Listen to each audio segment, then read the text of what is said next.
Dobrý deň, nachádzam sa tu pri Brodne a nachádzam sa na jednom z najkomplikovanejších miest celej výstavby. Vysvetlím prečo. Tu za mňou je cesta, ktorá sa oddeľuje od súčasnej cesty zo Žiliny. Je to budúca cesta prvej triedy, ktorá pôjde tu ponad železnicu, pôjde do Brodna a po druhej strane bude pokračovať na Kysuce. Problém je to však kvôli tej dopravnej intenzite, pretože dva jazdné pruhy z toho tunela od Bratislavy smerom na Kysuce sa budú spájať s dvoma jazdnými pruhmi tu, ktoré idú zo Žiliny, z Budatína a budú sa tu v tomto mieste nejasným spôsobom zipsovať do jedného jazdného pruhu a budú v jednom jazdnom pruhu pokračovať až na Kysuce.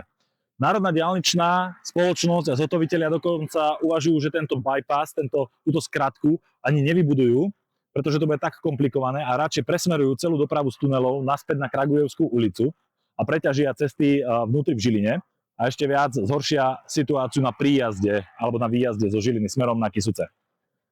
Dnes sme mali k dispozícii aspoň pár kilometrov tejto štvorprúdovky, kde sa trošku zriedila tá doprava, ale potom budeme mať k dispozícii jeden jazdný pruh odtiaľto až na Kysuce.